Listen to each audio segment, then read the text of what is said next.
को फ़ोन करिए।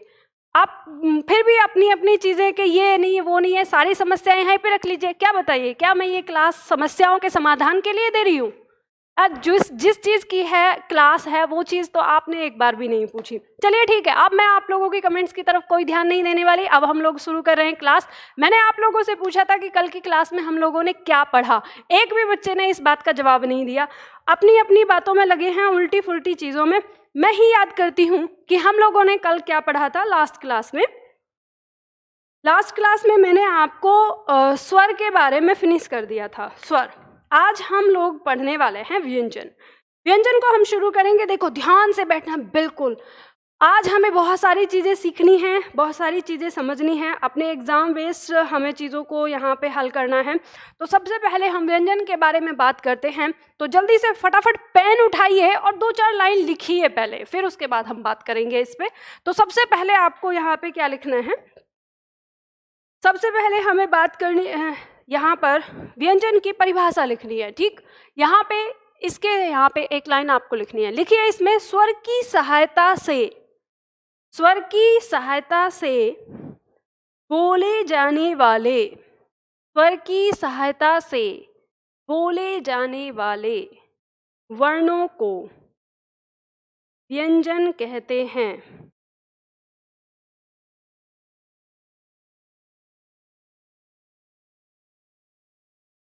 स्वर की सहायता से बोले जाने वाले वर्णों को व्यंजन कहते हैं।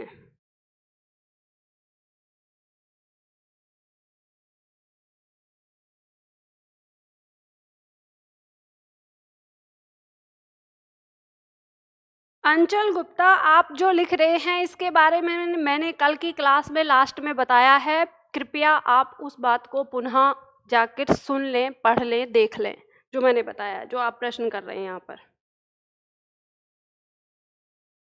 स्वर की सहायता से बोले जाने वाले वर्णों को व्यंजन कहते हैं। पूर्ण विराम लगा दीजिए और इस परिभाषा को उद्धरण चिन्ह में बंद कर दीजिए।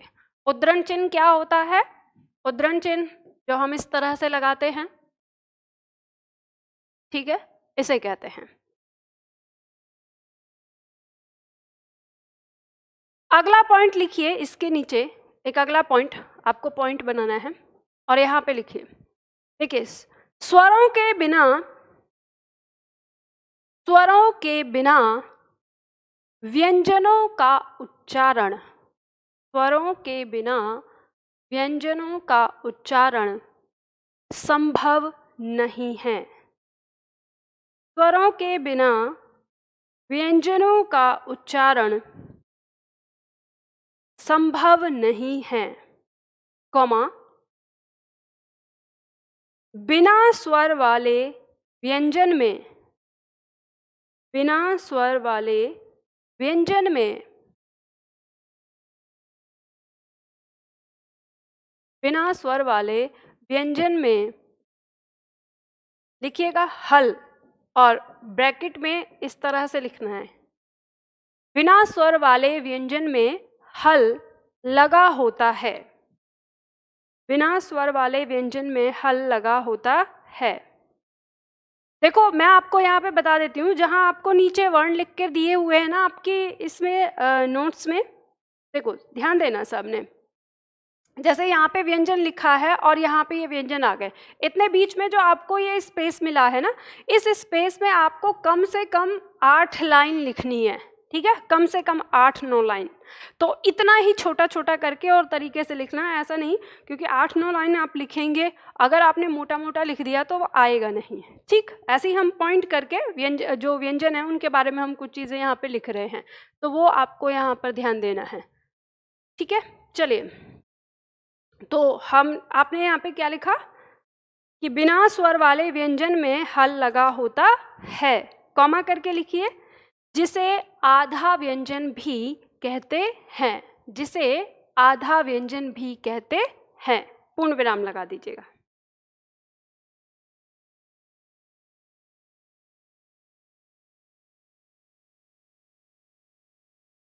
जिसे आधा व्यंजन भी कहते हैं, पूर्ण विराम लगा के फिर अगली लाइन से अगला पॉइंट लिखना है आपको। अगली लाइन से अगला पॉइंट लिखिए। देखिए इसमें हिंदी व्यंजनों की संख्या, सॉरी इसमें लिखो हिंदी वर्णमाला में व्यंजनों की संख्या। हिंदी वर्णमाला में व्यंजनों की संख्या, संख्या के बाद आपको लिखना है 39। हिंदी वर्णमाला में व्यंजनों की संख्या 39। अब ब्रैकेट में लिखिए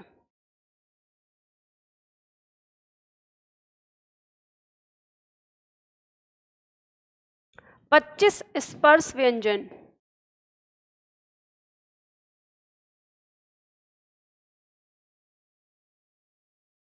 4 अंतस्थ व्यंजन,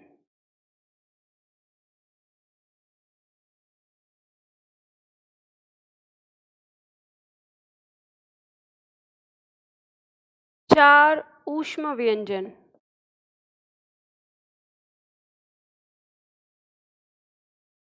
4 संयुक्त व्यंजन,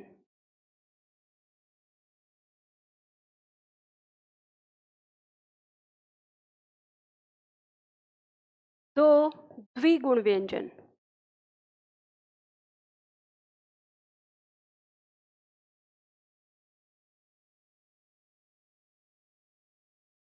कोष्टक बंद कर दीजिए।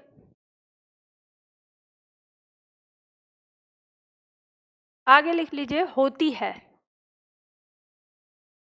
कोष्टक बंद करके लिखिए होती है। तो हमने कहा हिंदी वर्णमाला में व्यंजनों की संख्या 39 होती है। अब इसमें हमने यहाँ पे अलग अलग व्यंजन के बारे में दिया है। ध्यान दीजिएगा, अब आपकी परीक्षा में कुल व्यंजन नहीं पूछे जाते हैं कि हिंदी वर्णमाला के व्यंजन कितने हैं, ये नहीं पूछा जाता। आपसे पूछा जाता है कि हिंदी वर्णमाला में स्पर्श व्यंजन कितने हैं, ऐसे पूछा जाता है। तो 25, ठीक है, पूछ लिया जाए अगर कि अंतस्थ व्यंजन कितने हैं, 4, या संयुक्त व्यंजन कितने हैं, 4, ऊष्म व्यंजन कितने हैं, 4, द्विगुण व्यंजन कितने हैं, ये पूछा जा सकता है, तो 2। ठीक है, इस तरह से हमें इनको पढ़ना है अलग अलग। अब आपके दिमाग में आ रहा होगा ये अलग अलग व्यंजन हैं कैसे, तो इसके बारे में हम आगे डिटेल चर्चा करेंगे। अभी हम आगे बढ़ते हैं। तो देखो यहाँ पे हमें ध्यान देना, अब इसके बाद होती है आपने लिख दिया पूर्ण विराम लगा के, अगली लाइन से एक और यहाँ पे पॉइंट लिखो।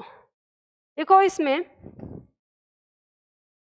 परंपरागत रूप से व्यंजनों की संख्या, परंपरागत रूप से व्यंजनों की संख्या, व्यंजनों की संख्या 33, और ब्रैकेट में लिखिए क से ख तक।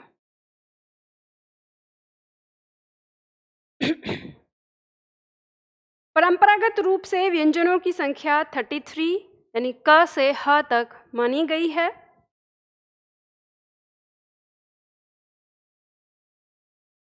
मानी गई है।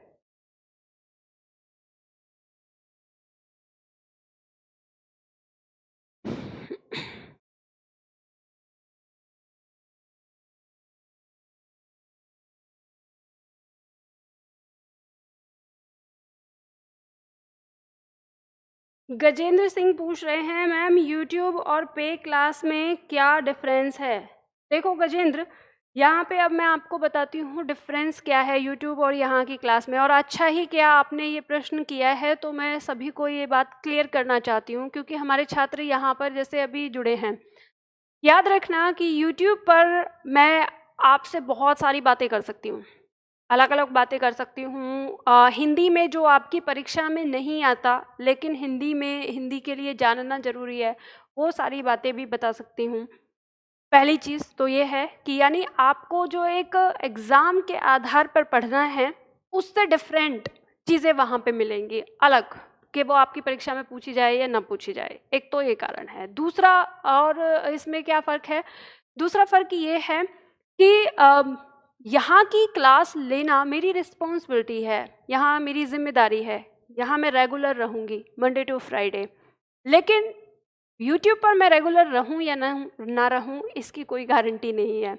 कितने दिन तक रेगुलर रहूँ, हो सकता है वर्णमाला या वर्तनी पढ़ा के मैं रेगुलर ना रहूं, या हो सकता है कि मैं उसको जो पूरी हिंदी है उस हिंदी को कवर कराने में पूरा 1 साल का समय लगा दूं, या हो सकता है उसे 2 साल का समय लगा दूं, या हो सकता है कि मैं इधर उधर डाल पूरा लिखूं या ना लिखूं। कहने का मतलब ये है कि वो पूरी हो पाए या ना हो पाए वो रिस्पॉन्सिबिलिटी नहीं है, लेकिन पेड क्लास जो है वो रिस्पॉन्सिबिलिटी है।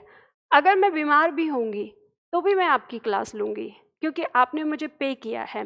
लेकिन यूट्यूब पर अगर मुझे कहीं पे कोई काम हुआ और अगर मैं बिज़ी रही, मेरे पास समय नहीं हुआ, तो मैं यूट्यूब की क्लास नहीं लूँगी क्योंकि वहाँ पे किसी ने मुझे पे नहीं किया है, मेरे ऊपर कोई रिस्पॉन्सिबिलिटी नहीं है। तो ये बात आप फ़र्क समझ गए होंगे कि क्या फ़र्क है। अभी तो वो वर्णमाला की क्लास है, वर्णमाला की क्लास मैं बिल्कुल सेम टू सेम देती हूँ दोनों जगह। उसका कारण ये है कि जो बच्चों की हिंदी नहीं आती उसमें वर्णमाला की ही बहुत सारी बेसिक चीज़ होती हैं जिसकी कमी है हमारे समाज में, हमारे देश में, कि वर्णमाला की बेसिक चीज़ नहीं सिखाई जाती। इसलिए मैं बेसिक चीज़ को यूट्यूब पे अच्छे से बताती हूँ, ठीक है।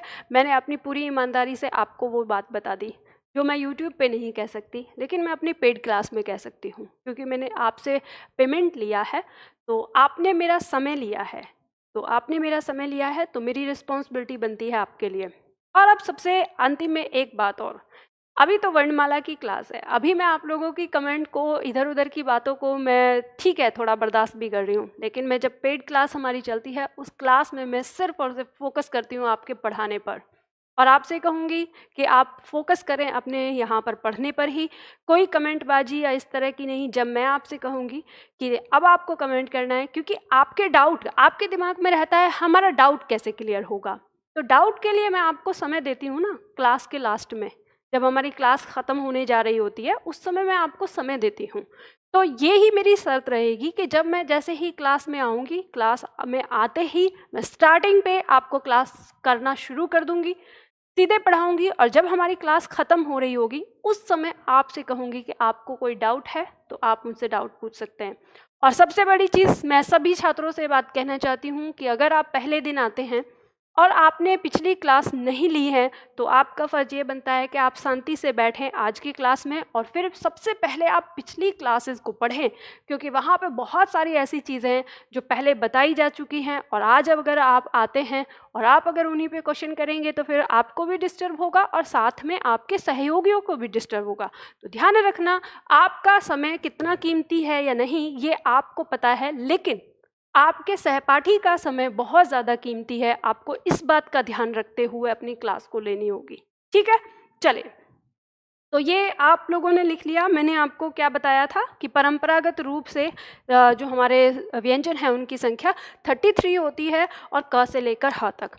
अब मैं आपको यहाँ पे बताती हूँ कि ये परंपरागत का मतलब क्या है। आपके दिमाग में सवाल उठ रहा होगा कि परंपरागत का मतलब क्या होता है। परंपरागत का मतलब है जो चीज़ हमारी संस्कृत भाषा में भी थी, संस्कृत के बाद जैसे हमारी भाषाएं परिवर्तित होती रहीं, पाली, प्राकृत, अभट, अभंस, ये इतनी भाषाएं जो हमारी परिवर्तित होती चली आई, तो इन सभी भाषाओं में ये वर्ण हमारे शामिल थे। यानी जो संस्कृत में भी थे, प्राकृत या पाली, अभट, अभंस, और फिर हमारी हिंदी और फिर आधुनिक हिंदी, इन सब में भी वो हमारे शामिल रहे हैं, उन्हीं को हम परंपरागत कहते हैं।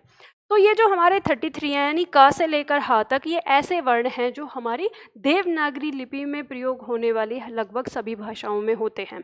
तो इसलिए इनको कहा गया है, कई बार हमारी परीक्षा में इस तरह का प्रश्न आता है। चलिए, अब इसके बाद एक और पंक्ति लिखिए, यहाँ पे पॉइंट लिखना है, अगला पॉइंट आपको बनाना है, और इसमें लिखिए सामान्यतः प्रत्येक व्यंजन में, आपको लिखना है इसमें, फिर मतलब नीचे अगला पॉइंट बनाना है, लिखना है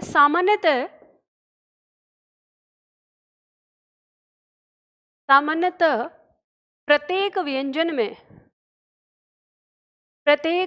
में अस्वर। मैं अगर डॉट डॉट कर दूं लिखने के लिए, लिखना स्किप कर दूं, तो आप मत करिएगा, आपको पूरा लिखना है। पता चले कि मैंने डॉट डॉट कर दिया, आप भी ऐसी डॉट डॉट कर दो, ठीक है। नहीं, क्या बोला मैंने कहा कि सामान्यतः प्रत्येक व्यंजन में अस्वर, और आ को इस तरह से उद्धरण चिन्ह में बंद करना है, ठीक है। अस्वर मिला रहता है, सामान्यतः प्रत्येक व्यंजन में अस्वर मिला रहता है, मिला रहता है। अब कॉमा लगा के लिखना, जिस व्यंजन में अस्वर लगा होता है, जिस व्यंजन में अस्वर लगा होता है, उसके नीचे हल नहीं लगाते। मतलब आप बोलते हैं ना, जैसे हम व्यंजन के नीचे हल लगाते हैं। मान लो हमने ये व्यंजन लिखा क, अब इसके नीचे हमने हल लगा दिया, तो ये व्यंजन का वास्तविक रूप है। लेकिन जिस व्यंजन में हम अस्वर मिला देते हैं तो हमें ध्यान रखना है कि हम उसके नीचे हल नहीं लगाते। अब इसके नीचे हल नहीं लगाए तो हमें पता है कि इसके अंदर क्या है, इसमें कौन सा स्वर मिला हुआ है, तो इसमें अस्वर मिला हुआ है। ठीक है, उसके नीचे हल नहीं लगाते। पूर्ण विराम लगा के फिर आगे लिखिए इसी लाइन में, भिन्न भिन्न स्वरों के साथ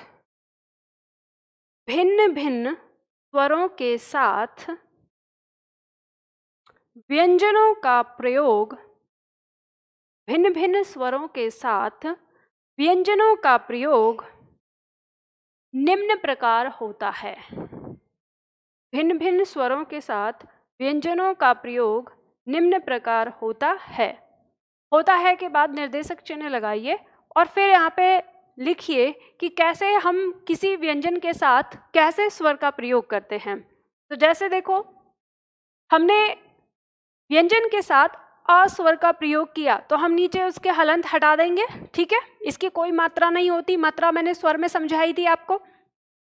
देखो, अब आपको ध्यान रखना है, बहुत सारी चीज़ें ना आपको धीरे धीरे पता चलती हैं अगर आपने इस बेसिक को समझा तो। ऐसे तो आप लिखते आए हैं, लेकिन अब आपको इसे दिमाग में समझना है। जो लिखते आए हैं वो आपके पास सेट है बचपन से, लेकिन वो क्या है, इस रहस्य को आज आप समझ लीजिए। तो यानी जब हम किसी व्यंजन के साथ अस्वर को मिलाते हैं तो उसके नीचे से हल हट जाता है, वो ऐसे लगता है। और ध्यान रखिएगा, यहाँ क का मतलब जितने हमारे 39 व्यंजन है ना, हम 39 सब सारे व्यंजन की बात कर रहे हैं। ठीक, फिर अगर हम किसी व्यंजन के साथ आ स्वर का मेल करते हैं तो हम उसकी मात्रा का प्रयोग करते हैं और इस तरह से ये हमारा आ स्वर बन गया। समझ गए? अगर हम किसी व्यंजन के साथ ई का प्रयोग करते हैं तो हम उसे इस तरह से लिखते हैं। अब आप समझ गए होंगे ना, तो सभी स्वरों की मात्राएं यहाँ पर लगा लीजिए, जितने भी हमारे स्वर होते हैं कि किसी व्यंजन के साथ स्वर कैसे लगते हैं, इस तरह से।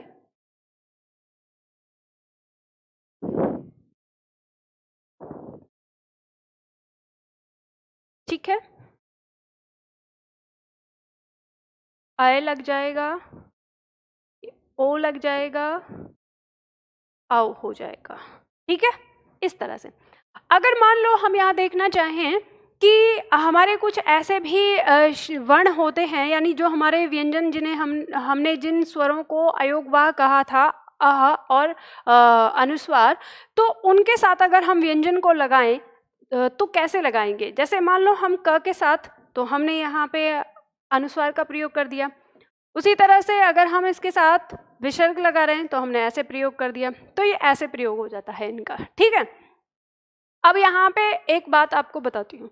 एक छात्र ने प्रश्न पूछा था कि मैम, जैसे शब्द है हमारा जाएं, यहाँ पे हम लिखते हैं और यहाँ हमने ऐसे चंद्र बिंदु लगा दिया या बिंदु भी लगा होता है जाएं, तो अगर ये जो हमारे अनुस्वार और विसर्ग ये अगर हमारे स्वर हैं तो यहाँ पे ये अपने वास्तविक रूप में क्यों नहीं आया। देखो, बात को समझना, यहाँ पे प्रश्न आप लोगों का भी हो सकता है। ये छात्र ने प्रश्न किया था कि ऐसे ही हमने क्यों लिखा जब आपने ये लिखवाया था कि अगर लगातार दो स्वर आते हैं तो दोनों ही स्वर अपने वास्तविक रूप में, मतलब एक मात्रिक रूप में आ जाएगा और वो वास्तविक रूप में।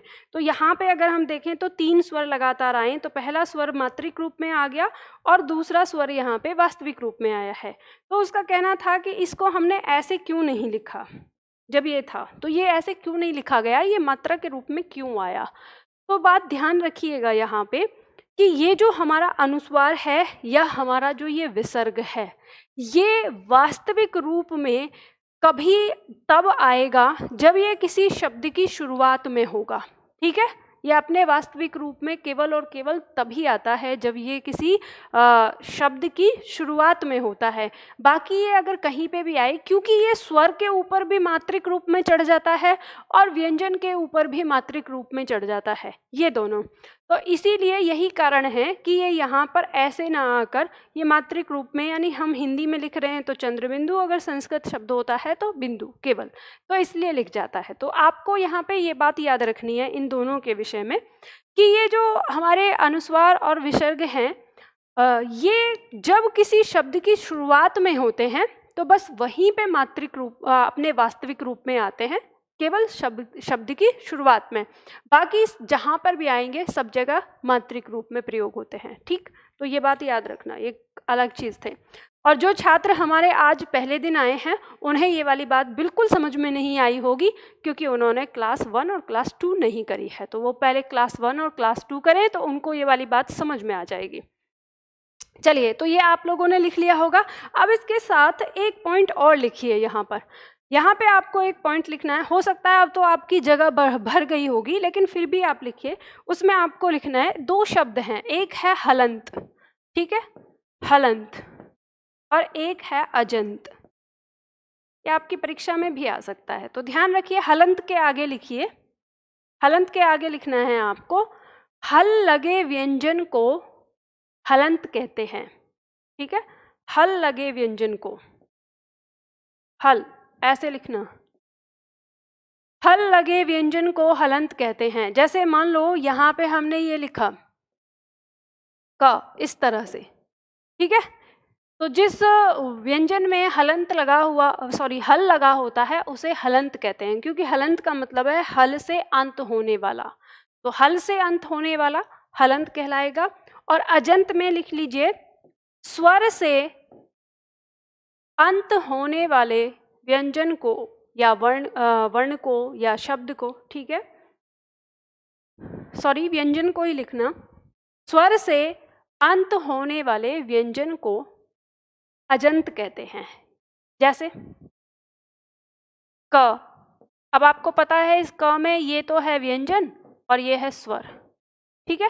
तो ये जितने भी है ना, ये क, का, की, ये सब जो है, ये सब क्या कहलाएंगे? ये सब अजंत कहलाएंगे, ठीक है। ये बात समझना है, इन सबको क्या कहेंगे? अजंत कहेंगे।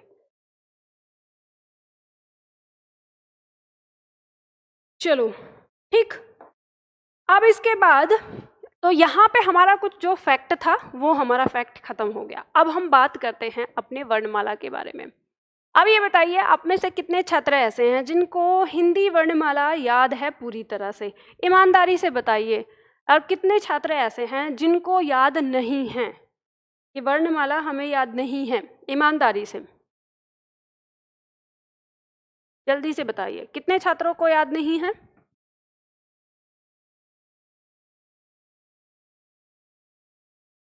आपके यहाँ पर जो नोट्स दिया हुआ है उस नोट्स पे आपको इस चार्ट को अभी पूरा करना है।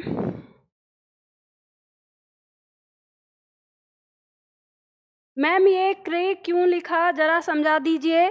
ये क्रे इसलिए लिखा क्योंकि ये री की मात्रा है, हमारी जो ऋषि है इसकी मात्रा ये है, तो इसकी मात्रा के लिए हम इस तरह से व्यंजन का प्रयोग करेंगे, ठीक। और मैं आपको बता दूं, यहाँ पे जब आप बहुत सारी अलग किताबों में भी देखते हैं तो ये आपको देखने को नहीं मिलता है, ठीक है। कुछ किताबों में देखने को मिलता है, कुछ किताबों में देखने को नहीं मिलता। तो जो इसको नहीं लगाते उनका अपना एक तर्क होता है। मैं पहले दिन की क्लास में आप लोगों को बता चुकी हूँ कि वो लोग कैसे क्या कहते हैं, क्या मानते हैं। लेकिन आप लोगों को मैंने आपको सिखा दिया, कई बार आपको तर्क भी दे दिया कि हम इसको क्यों लिखते हैं। हम इसलिए लिखते हैं क्योंकि हमें अपनी हिंदी भाषा में जितने भी हमारे तत्सम शब्द हैं उनमें हम री की मात्रा को पढ़ते हैं। तो जब हम री की मात्रा को पढ़ते हैं तो हमें री का उच्चारण भी करना है, उच्चारण करना है तो हमें री को सीखना भी है और हमें उसे समझना भी है, ठीक है। इसलिए हम यहाँ पर री को इस तरह से लिखते हैं, ठीक। चलो, ये बात आपको समझ में आ गई। तो कितने सारे छात्र हैं जिनको याद नहीं है? कह रहे याद नहीं है, मुझे पूरी याद है। याद है, चलो बहुत सुंदर।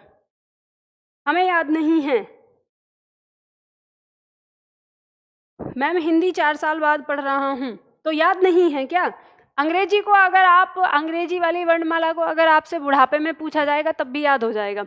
ऐसा नहीं है कि आपको याद नहीं है, आपको याद है। जिन छात्रों ने कहा कि हमें याद नहीं है, उन्हें भी नहीं पता कि उनको हिंदी मतलब ये वर्णमाला याद है। उन्हें खुद लग रहा है कि नहीं हमें याद नहीं है। ऐसा नहीं है कि आपको याद नहीं है, मेन बात क्या है, आपको क्रम याद नहीं है, आप क्रम भूल जाते हैं। ये ट के बाद फिर आपको क्रम याद नहीं रहता कि किसको कहाँ पे लिखें, इसलिए आपको लगता है कि आपको याद नहीं है। तो इसका क्रम कैसे याद करोगे? कई सारे तरीके हैं। हमारी वर्णमाला जो है वो अपने आप में यूनिक है। और कैसे? इसमें अलग अलग सारी चीज़ें होती हैं। जैसे अगर हम बात कर रहे हैं यहाँ से क से लेकर म तक, तो ये क से लेकर म तक जो वर्ण है ये हमारे स्पर्श व्यंजन है। ठीक है, ये क्या है? हमारे स्पर्श व्यंजन, जिनकी संख्या थी 25। इन व्यंजनों को हम वर्गीय व्यंजन भी कहते हैं। ठीक, वर्गीय व्यंजन कहते हैं। तो अब हम इनको आगे बढ़ेंगे। अच्छा, एक बात मैं आपको बताती हूँ, ये जो आपने यहाँ पे देखा, ये जो लिखा हुआ है आपको इस पे लिखना है। मैं आपको साथ ही साथ इसे मैं अलग लिखती हूँ और इसके साथ ही साथ आपको कुछ चीज़ें पढ़ाऊँगी, समझाऊँगी, आपके नोट्स भी बनवाऊँगी।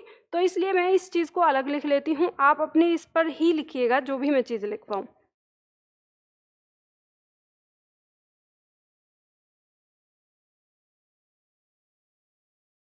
देखो, हमें पता है ये हमारा क, ख, ग, घ, ड़। मैं पहले स्पर्श व्यंजन ही लिखूंगी केवल। च, छ, ज, झ, ञ। ट, ठ, ड, ढ, ळ। त, थ, द, ध, न। प, फ, ब, भ, म। ये हैं हमारे स्पर्श व्यंजन। ठीक है, अब इसमें ध्यान दीजिएगा कि इन स्पर्श व्यंजन को हम वर्गीय व्यंजन भी कहते हैं। अब साथ ही साथ अपने नोट्स पर आपको दो जगह ध्यान रखना है। ये जो आपका चार्ट है, सबसे पहले तो इस चार्ट को पूरा करना है, वो मैं बताऊंगी, लिखवाती हूँ अपने साथ साथ। और इसके साथ साथ हम यहाँ से शुरू करते हैं। हम बात करते हैं व्यंजनों के प्रकार की, कि व्यंजनों के प्रकार कितने होते हैं, कितने प्रकार के होते हैं। आपकी परीक्षा में यहाँ से प्रश्न आता है। हिंदी वर्णमाला में व्यंजन 5 प्रकार के होते हैं। कौन कौन से? स्पर्श व्यंजन, अंतस्थ व्यंजन, ऊष्म व्यंजन, संयुक्त व्यंजन और द्विगुण व्यंजन। तो सबसे पहले हम बात करते हैं यहाँ पर स्पर्श व्यंजन की, कि स्पर्श व्यंजन हमारे क्या हैं। तो देखो, यहाँ पर ध्यान देना है आपको, स्पर्श व्यंजन जिन्हें हम वर्गीय व्यंजन भी कहते हैं। और यहाँ पे आपको एक चीज सही करनी है, जीभ नहीं, यहाँ पे करना है हवा। ठीक है, सही कर लीजिए। जिन व्यंजनों के उच्चारण में हवा मुख के किसी न किसी भाग को छूकर निकलती है, उन्हें हम स्पर्श व्यंजन कहते हैं। छूने का मतलब ही होता है स्पर्श करना। तो स्पर्श व्यंजन क्या है? जब हम इन व्यंजनों का उच्चारण करते हैं तो जो हवा है वो हमारे मुख के किसी एक स्थान को छूकर निकलती है, तो वही हमारे जो वर्ण है वो क्या कहलाते हैं? स्पर्श व्यंजन कहलाते हैं। और ध्यान रखना, वो हवा जिस स्थान को छूकर निकलती है या वहाँ से गुजरती है, उस स्थान को हम उस वर्ण का क्या कहते हैं? उच्चारण स्थान कहते हैं। तो हम इनको एक एक करके समझेंगे। ये हमारे क्या होते हैं? 25 होते हैं। चलो आप देखते हैं इनमें क्या क्या होता है। तो ये हमारे 25 हैं। सबसे पहले हमें ध्यान देना है कि हम इनको अगर ऐसे लंबे में देखें, ऐसे, तो ये जो हमारी पहले 5 वर्ण हैं ये क्या कहलाते हैं? क वर्ग कहलाते हैं। क्या कहलाते हैं? क वर्ग। अब देखो, आपकी परीक्षा में इस सारणी से, जो हम सारणी बनाएंगे, इससे बहुत सारे प्रश्न आते हैं। कैसे? वो आपको यहाँ पे समझना है। इसको हम क्या कहते हैं? इसको हम कहते हैं च वर्ग।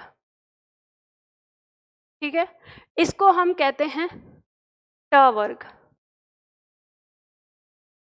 इसको हम कहते हैं त वर्ग।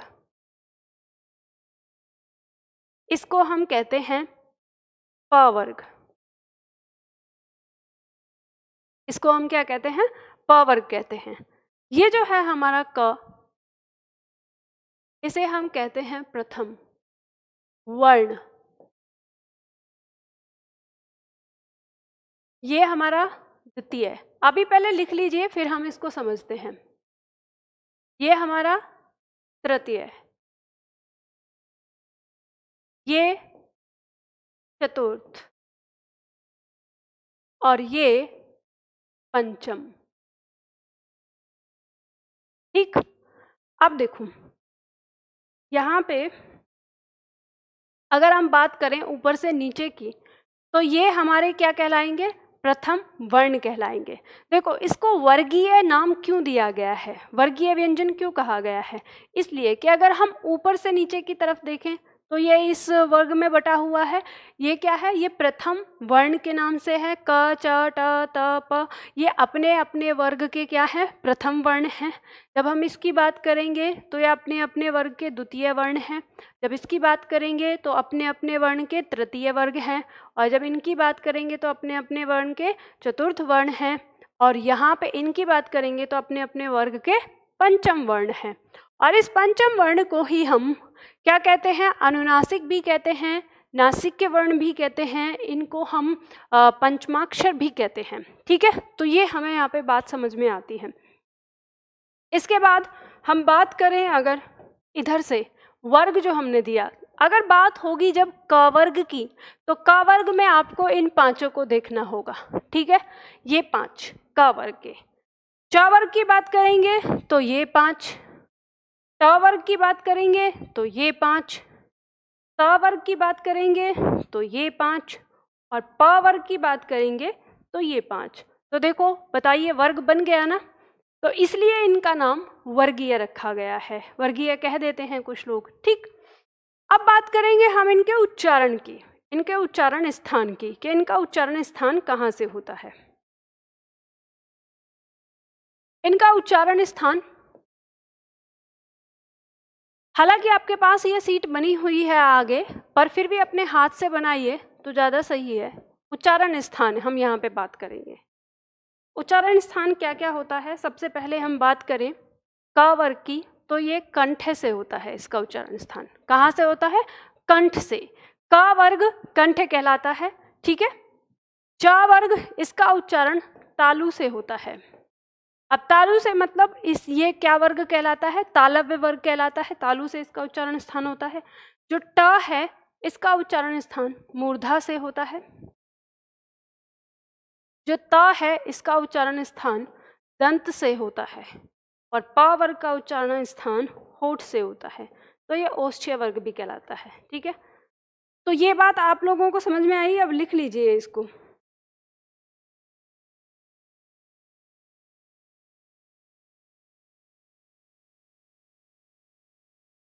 ये बात समझ में आ गई, यहाँ तक लिख लिया आप लोगों ने। अब ध्यान दीजिए, अब पेन छोड़ दीजिए, अब आपको यहाँ पे बात समझनी है। सबसे पहले तो आपको इस स्पर्श व्यंजन के बारे में बात जाननी है कि स्पर्श व्यंजन का उच्चारण हमें कैसे करना है। अब आप में से ये बताइए कितने छात्र ऐसे हैं जो मूर्धा को नहीं जानते या नहीं समझते कि मूर्धा क्या स्थान है। अगर नहीं समझते तो मैं आप लोगों को एक बार बताती हूँ कि मूर्धा किसे कहते हैं। सबसे पहले तो आप अपने मुख में ना स्थान को जानिए कि आपके मुख में स्थान क्या होता है। जैसे मान लो ये हम अपने मुख का ऊपर का हिस्सा बनाते हैं, ऊपर वाला जबड़ा, आपको पता है ये दांत हैं हमारे, ऐसे लगे हुए हैं यहाँ पर। ठीक है, ये हमारे यहाँ पे दांत हैं। तो आपको यहाँ पे इस बात को समझना है कि इसके बीच में अगर हम बात करेंगे यहाँ पे इस वाले हिस्से में, तो इस वाले हिस्से में कौन कौन से हमारे पार्ट होते हैं। ये जो हिस्सा होता है दांत के ऊपर का, इस वाले हिस्से को हम कहते हैं तालु।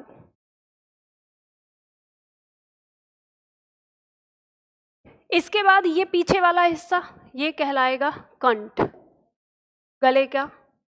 और ध्यान रखना ये वाला हिस्सा जो होता है, जो नाक के नीचे का भाग होता है, इसको कहते हैं मूर्धा।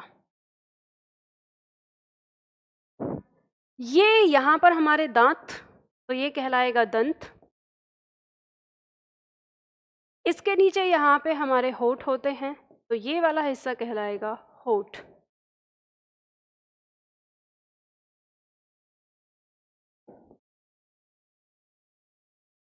ठीक है, चलिए। तो अब यहाँ पे आपको मुख गुहा के अंदर जो स्थान है उसके बारे में यहाँ पे पता चला है। अब एक एक करके बताती हूँ। देखो, सबसे पहला है कंठ, जिसे हम ये कहेंगे कंठ। मैंने ऊपर की साइड से बनाया इसलिए ये ऊपर दिखाई दे रहा है आपको, कंठ है ना, ऐसे पलट के बनाया है। तो ये हमारा सबसे पहले कंठ होता है। कंठ के बाद जब हम आगे आते हैं तो ये मूर्धा होता है। मूर्धा कौन सा स्थान? जो हमारी नाक है, नाक के नीचे वाला स्थान। अब नाक के नीचे वाला स्थान आप कैसे पहचानेंगे? जैसे आप उच्चारण करिए ट, ट ठ ड ढ, जैसे आप ट का उच्चारण करेंगे तो आपकी जीभ जिस स्थान को छूती है मुड़कर, वही स्थान क्या कहलाता है? मूर्धा कहलाता है। उस स्थान के आगे ये दांत के, यानी जो हमारा दांत है, आगे का जो दांत है, इस दांत से पीछे का हिस्सा और मूर्धा से आगे का हिस्सा, ये हमारा क्या कहलाता है? ये तालू कहलाता है। ठीक है, तो ये तालू, यानी आप देख सकते हैं कि जैसे हम बात कर रहे हैं, जब हम बोलते हैं च, आप उच्चारण करिए च छ च छ च छ, जैसे ही आप उच्चारण करेंगे आपकी जो जीभ का अगला भाग है वो जिस स्थान के नीचे आ रहा है ना, वो ही स्थान हमारा क्या है? तालू है। ठीक है, उसके बाद जो ये हमारे दांत हैं, यानी आगे के दांत ऊपर वाले, दंत कहलाएगा, और होठ आप जानते ही हो। अब इसमें मैं आपको बताती हूँ, आपकी परीक्षा में एक प्रश्न आता है कि स्पर्श व्यंजन के उच्चारण स्थान का क्रम बताइए। तो स्पर्श व्यंजन के उच्चारण स्थान का क्रम जो है वो क्या होता है? वो होता है पहले कंठ, कंठ के बाद होता है तालु,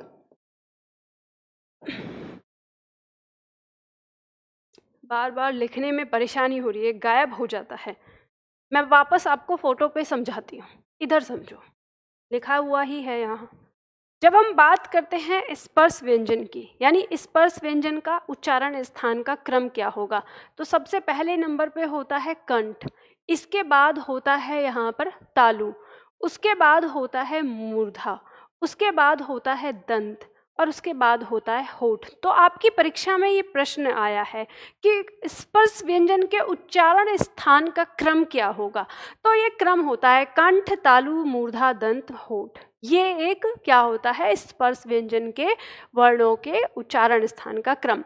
लेकिन हमारी किताबों में कन्फ्यूज़न पैदा कर दिया गया है कि लोगों ने इस क्रम को हमारे मुख का क्रम बदल दिया है। कुछ लोग, आपने देखा होगा, कुछ लोग आपको बताएंगे कि जो मूर्धा, कंठ और मूर्धा के बीच में इस वाले स्थान को तालु बताते हैं। तो ध्यान रखिए, अगर ऐसे आपको कोई भी पढ़ा रहा है मुख के स्थान को, तो वो गलत है, क्योंकि इस चीज़ को तो आप स्वयं पहचान सकते हैं कि आपके मुख में तालु है कहाँ। समझ गए ना? तो मुख का क्रम, जो मुख का स्थान का क्रम होता है वो ये है, पहले कंठ, फिर मूर्धा, फिर तालु, फिर दंत, फिर होठ। ये मुख का क्रम है। लेकिन जो हमारे स्पर्श व्यंजन हैं उसका क्रम ये है। तो दोनों में स्पष्ट अंतर आपको होना चाहिए, इसमें कोई कन्फ्यूज़न नहीं करना है। अगर आपको कोई मुख का स्थान गलत बता रहा है, बस रटे रटाई क्या किया है, देखो मैं आपको बताती हूँ। आजकल हिंदी को हर कोई पढ़ाना चाहता है। आपको कल का ही किस्सा बताती हूँ। मेरे पास एक कॉल आया जिसमें मुझे बताया कि एक स्टूडेंट है, अब मेरे लिए तो वो स्टूडेंट ही है, हो सकता है आप लोगों की क्लास में भी हो वो, तो कुछ नहीं, बट मैं आप लोगों को ये बात कहना चाहती हूँ। कॉल आया, डाउट था, डाउट पूछा, डाउट पूछने के बाद उन्होंने मुझे अपने बारे में बताया कि वो जीएस, रीजनिंग और मैथ पढ़ाते हैं। एक सुदूर इलाके में छात्रों को इकट्ठा करके पढ़ाते हैं। जब उन्होंने YouTube पर एक बार मेरी क्लास देखी, मुझे अच्छे से पढ़ाते हुए देखा, उन्होंने मेरी क्लास परचेज़ कर ली और मेरी क्लास को एक बार हिंदी पढ़ा, और हिंदी पढ़ने के बाद उन्होंने पढ़ाना शुरू कर दिया। यानी जिस कोचिंग में वो इन 3 सब्जेक्ट को पढ़ाते थे उसमें अब उन्होंने हिंदी भी पढ़ाना शुरू कर दिया। मुद्दा इस बात का नहीं है कि उन्होंने मुझसे पढ़ने के बाद पढ़ाना शुरू कर दिया। मैं तो खुद पढ़ा ही इसलिए रही हूँ सबको कि ताकि सब लोग आगे जो पीढ़ी को पहुँचाएं तो वो पढ़ाई करें, उन्हें पढ़ाएं, अच्छा पढ़ाएं। अब उन्होंने पढ़ाना शुरू कर दिया, लेकिन वो कारक चिन्ह में फंस गए। छात्र ने उनसे प्रश्न कर दिया उल्टा। अब बात यही है कि इंसान ने ठीक से, यानी कहते हैं एक चीज़ को रट के पढ़ना और एक चीज़ को समझ के पढ़ना, इन दोनों में अंतर होता है। अब आप रट के पढ़ लिया आपने और रट के पढ़ा दिया आपने स्टूडेंट को, स्टूडेंट ने फिर आपसे क्रॉस क्वेश्चन कर लिया, अब आपको समझ में नहीं आ रहा आप अपने छात्र को क्या आंसर दोगे। फिर आपने पूछा कि अगर ऐसी सिचुएशन आ जाए तो क्या होगा, तो फिर मैंने बताया कि ऐसी सिचुएशन आए तो आपको ऐसे उसकी पहचान करनी है। जब मैंने बताया तो फिर उसके बाद उन्होंने कहा कि मैम ऐसे मैं पढ़ाता हूँ और मेरे पास छात्र बहुत सारे क्वेश्चंस करते हैं, तो आप मुझे कोई ऐसा टाइम बता दीजिए जिस टाइम में मैं आपसे बातचीत कर सकूं। तो मैंने कहा ठीक है कोई बात नहीं, आप बात कर लेना इसमें। लेकिन मैं बताती हूँ कि वही ऐसा ही पॉइंट होता है कि हम जब पढ़ाते हैं ना तो हम समझ के पढ़ा नहीं रहे, हमने सीधे क्लास में लिखा। अब किताब में मिला था, किताब में क्या दिया हुआ था, स्पर्श व्यंजन का उच्चारण स्थान का क्रम ये है। अब हमारे टीचरों ने पढ़ लिया कंठ तालु मूर्धा दंत होठ, और दिमाग लगाया नहीं, बुद्धि, प्रैक्टिकल तो किया नहीं, क्योंकि प्रैक्टिकल करने वाली बात तो मैडम ने चिल्ला चिल्ला के कहना शुरू किया है। सच बताऊं तो पिछले 2-3 सालों से यूट्यूब पे जब से मैंने अपनी क्लास दिया, मैंने चिल्ला के कहना शुरू किया है कि प्रैक्टिकल करके देखो, प्रैक्टिकल करके देखो। उससे पहले तो सब बस एक तरह से उठाया, रट्टा लगाए जा रहे और इस तरह से बात को बदल ही दिया। मुख गुहा के अंदर के स्थान ही चेंज कर दिए लोगों ने और किताबें भी छप गई। आप अगर पुरानी किताबें उठा के देखेंगे आपको स्पष्ट ये बात समझ में आएगी कि मुद्दा क्या था और आज कहाँ तक बदल दिया। तो वो ये बदल दिया गया, इसलिए मैं आप लोगों को यहाँ पे स्पष्ट समझा रही हूँ, क्योंकि ये वाली चीज़ मेरे सामने आई अभी पिछले दिनों में कि एक बच्चे ने बोला था कि मैम हमको तो फलाने वाले सर ने ये वाला बताया था कि मुख गुहा में तो जो मुख गुहा का स्थान होता है वही इनको क्रम दिया गया है। तो ऐसा कुछ नहीं है, मुख गुहा के यानी मुख के अंदर जो स्थान होता है उस क्रम में हमारे स्पर्श व्यंजन नहीं रखे गए। ऐसी कोई ये नहीं है कि उसी क्रम में रखा गया है, नहीं, इनका अपना क्रम रखा गया है अलग, और इनके उच्चारण स्थान का क्रम आपको ऐसे रखना है और मुख का अलग है बिल्कुल, ठीक है। तो अब आपके सामने कभी कोई चीज़ आए तो आप क्लियर कर सकते हो उन चीज़ को। अब इसके साथ ही साथ ये तो हमारे थे स्पर्श व्यंजन। अब इसके साथ देखो स्पर्श व्यंजन के बारे में हमने जान लिया। अच्छा हाँ, इसमें ना इसके पंचमाक्षर का भी उच्चारण आप एक बार देख लीजिए। जब हम बात करते हैं तो अब आपको ध्यान देनी है। देखो पंचमाक्षर का उच्चारण आपको कुछ लोग बताते हैं, ये जो ड़ है ना इसको अंगा कहते हैं, ठीक है, इसको अया बोलते हैं। तो अंगा और अया इतना लंबा चौड़ा उच्चारण नहीं होता, क्योंकि ये वर्ण है। इनका उच्चारण क्या है आपको अकेले, सबसे पहली चीज़ तो मैं आपको बताती हूँ, ये 3 ऐसे वर्ण हैं आपके जिनका उच्चारण अकेले लेना संभव नहीं हो पाता। मतलब इसमें हमको कहीं ना कहीं उलझन होती है। जिस प्रकार से री की जो मात्रा है हमारी, इसका उच्चारण करने में हमारे छात्रों को प्रॉब्लम होती है। जो हम री लिखते हैं इसका उच्चारण करने में हमें प्रॉब्लम होती है। उसी तरह से हमारे ये 3 वर्ण भी हैं जिनका स्पष्ट उच्चारण करने में हमें कहीं ना कहीं प्रॉब्लम होती है। तो वर्ण के बीच में जब आते हैं तब हम इनका उच्चारण सही लेते हैं। तो आपको ध्यान रखना है, इनका उच्चारण करने के लिए आपको इनके बाकी 4 साथियों की मदद लेनी होगी। जब आप 4 साथियों की मदद लेके आप इनका उच्चारण करेंगे तो आपको समझ में आ जाएगा। तो मैं आपको इनके उच्चारण के बारे में बताती हूँ कि इनके उच्चारण के लिए आपको एक ध्वनि उत्पन्न करनी है, और वो ध्वनि क्या है, वो ये ध्वनि है।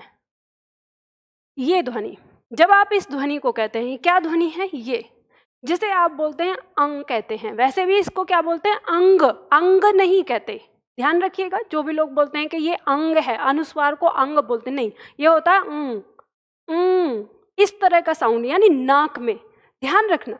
उसी ध्वनि को आपको उत्पन्न करना है इन 5 के लिए। मैं बोल रही हूँ, आपके दिमाग में आ रहा होगा मैम ऐसे कैसे हो सकता है, अगर हम इसको अंग कहेंगे तो ये तो माँ है पूरा का पूरा।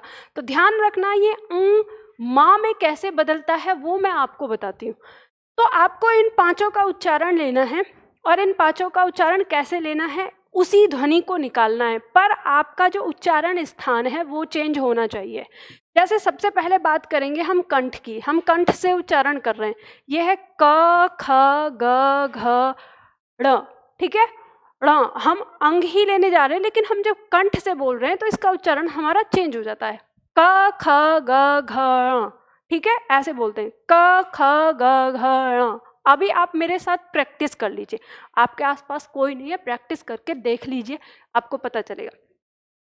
फिर च वर्ग की बात करते हैं हम, तो च वर्ग में भी आपको उच्चारण तो वही लेना है, ठीक है, लेकिन आपको जो स्थान है उसको चेंज करना है। स्थान क्या है, तालु का।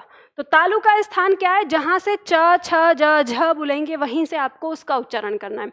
तो बोलिए च छ ज झ य, च छ ज झ य। जैसे ही आप अंग बोलते हैं ना और तालु के पास लेके आते हैं तो अपने आप इसका उच्चारण यानी जो ध्वनि हमको चाहिए वो अपने आप निकलती है। तो ये आपको ध्यान देना, च छ ज झ य, ठीक है, इस तरह से आ जाती है। इसके बाद जब हम मूर्धा ट वर्ग की बात करते हैं तो आपको अब इसका उच्चारण वही लेना है, लेकिन आपको इसका उच्चारण स्थान चेंज करना है। और उच्चारण स्थान क्या होगा? मूर्धा। जैसे आपने कहा ट ठ ड ढ, अब आप अं ही कहने जा रहे थे, यानी वो अंग ही लेने जा रहे थे, लेकिन उसने अड़ कर दिया। क्यों? क्योंकि हम मूर्धा से उत्पन्न कर रहे हैं उसका उच्चारण। तो जैसे ट ठ ड ढ, ठीक है। इसके बाद हम आते हैं दंत पर, जैसे त वर्ग, त वर्ग को दंत से कहते हैं। तो इसी तरह से हमें इन सब का उच्चारण करना है, त थ द ध न। अब ये हमने, क्योंकि यहाँ हमने दंत से लिया तो ये जो हमारा अंग है ना ये न में परिवर्तित हो गया अपने आप। त थ द ध न, हम अंग ही कह रहे थे, लेकिन क्योंकि दांत से हमने उसका उच्चारण किया तो वो न में परिवर्तित हो गया। फिर हम बात करते हैं होठ की। तो ये जो प वर्ग है हमारा, इसका उच्चारण हमारे होठों से होता है। हम होठ आपस में मिला के तब हम ध्वनि उत्पन्न करते हैं। तो प फ ब भम, हम यही कर रहे थे, मतलब उच्चारण हम वही अंग ही ले रहे थे, लेकिन होठ आपस में मिलने की वजह से उसका उच्चारण म में परिवर्तित हो गया। ठीक है, हमें उसी तरह से सुनाई देता है। तो इनका उच्चारण हम इसी तरह से करेंगे। अब ध्यान दीजिए, अब आपके दिमाग में आ रहा होगा कि मैम हमें तो बिल्कुल ही गलत लग रहा है, क्योंकि आपने ऐसे बताया, ऐसे तो हमको आज तक किसी ने नहीं बताया, सब तो हमको अलग अलग बताते हैं। तो ध्यान रखना, मैं आपको ऐसे ही नहीं बता रही, इसका प्रूफ भी दे रही हूँ। अगर ये पांचों अगर एक ना होते, मतलब ये पांचों अगर ये बिंदी ना होते, तो आप जो हिंदी में कुछ शब्द लिखते हैं, कौन कौन से शब्द लिखते हैं, जैसे मैं बताती हूँ। मान लो आप कभी ये कंठ लिखते हैं, तो आप इस कंठ को ऐसे भी लिखते हैं। एक शब्द है आपका गंगा, अगर आप देखें संस्कृत शब्दों में तो ऐसे लिखा जाता है, लेकिन आप इसको ऐसे लिखते हैं। ठीक है, शब्द है आपका चंचल, ये आप संस्कृत शब्दों में देखेंगे तो ऐसे लिखा जाएगा, लेकिन आप इसको ऐसे लिखते हैं। शब्द है आपका संबंध, आप इसको ऐसे लिखते हैं। अगर ये एक नहीं है तो हमने ये बिंदी कैसे बना दी सबको, ये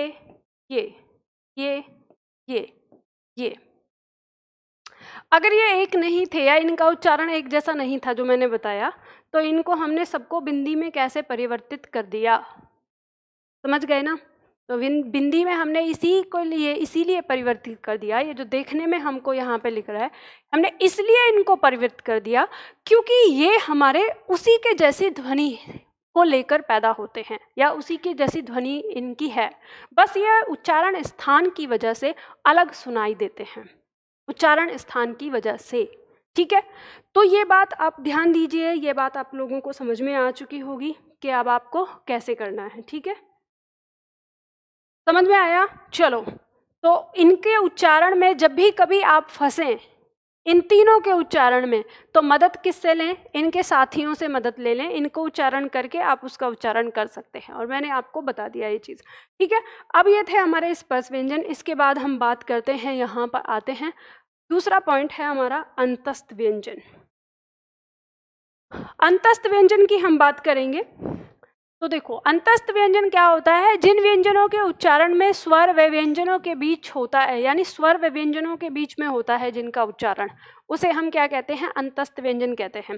देखो ध्यान रखना, ये वाली चीज़, ये परिभाषा मुझे थोड़ा सा अलग लगती है कि इस परिभाषा को कैसे डिफाइन किया जाए, कि ये कहते हैं इन जो इनका उच्चारण स्वर और व्यंजन के बीच होता है, तो इनके उच्चारण में हमें वो फर्क तो महसूस नहीं हो पाता कि कैसे हम य र ल व को हम स्वर और व्यंजन के बीच में हम इनको लेकर आते हैं, लेकिन इसको हम ऐसे के ऐसे ही याद कर सकते हैं कि भाई इनका उच्चारण जो है स्वर और व्यंजन के बीच होता होगा। लेकिन हम इसमें ये देख सकते हैं कि जब हम संधि करते हैं और संधि में हमारा विकार उत्पन्न होता है तो हमने ये देखा है कि कुछ हमारे जो स्वर हैं वो इन व्यंजनों में परिवर्तित होते हैं। जैसे हमारी ई है वो य में परिवर्तित होता है, जैसे ऊ है वो व में परिवर्तित होता है, जैसे री है वो र में परिवर्तित होता है। और अगर हम संस्कृत संधियों में जाएं तो संस्कृत संधियों में ल भी हमारा परिवर्तित होकर आता है।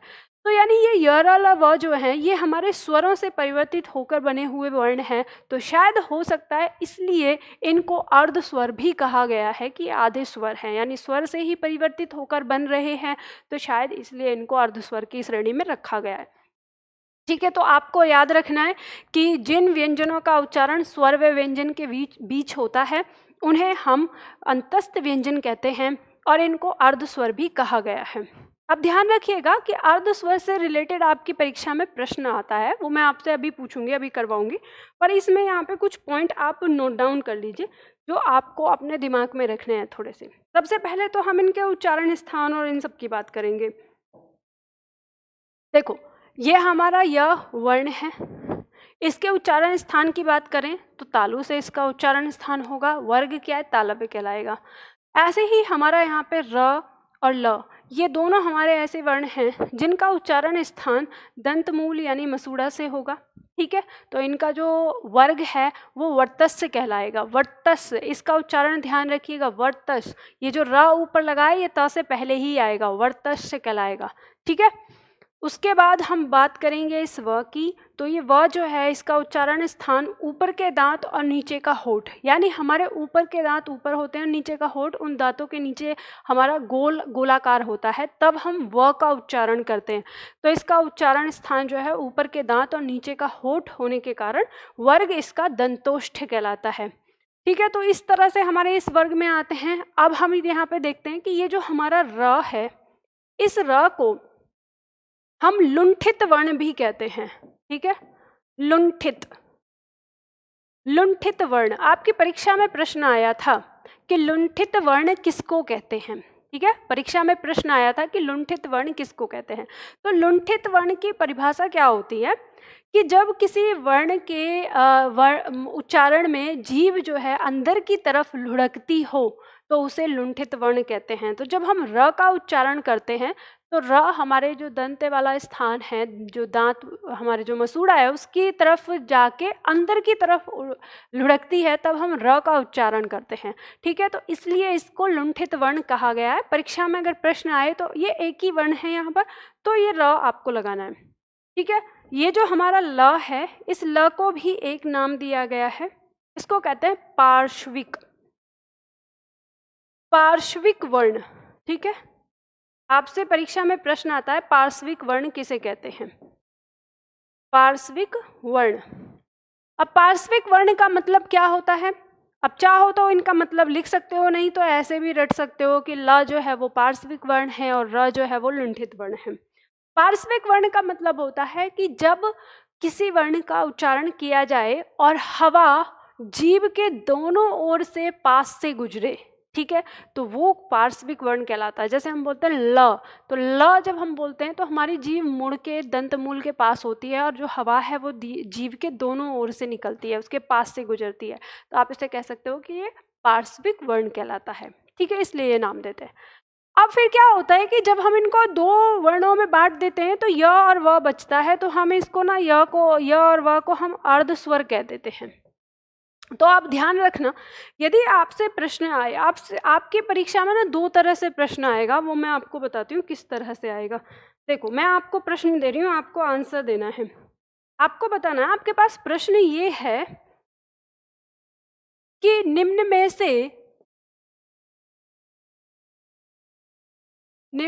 से अर्ध स्वर, निम्न में से अर्ध स्वर किसे कहते हैं।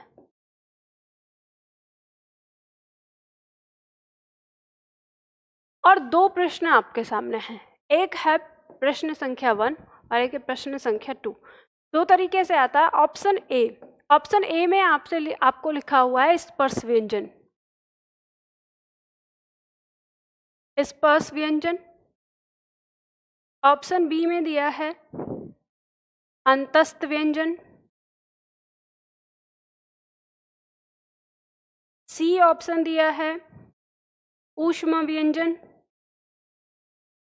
और डी ऑप्शन दिया है संयुक्त व्यंजन। और यहाँ पे ऑप्शन दिया है आपको, ए ऑप्शन दिया है य और र, बी ऑप्शन दिया है ल और र, सी ऑप्शन दिया है य और व, और डी ऑप्शन दिया है व और र। आंसर आपको बताना है।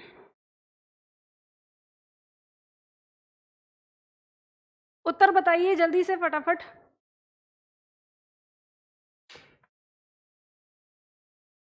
बताइए कौन सा होगा, आंसर क्या होगा।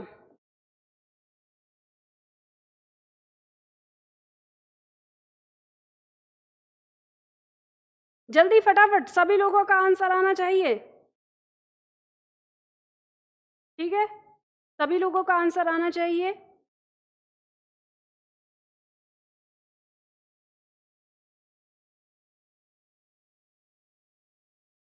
कुछ छात्र आंसर दे रहे हैं बी का ए, बी और ए, बी सी, 2 का सी, ए का बी। जल्दी बताइए फटाफट।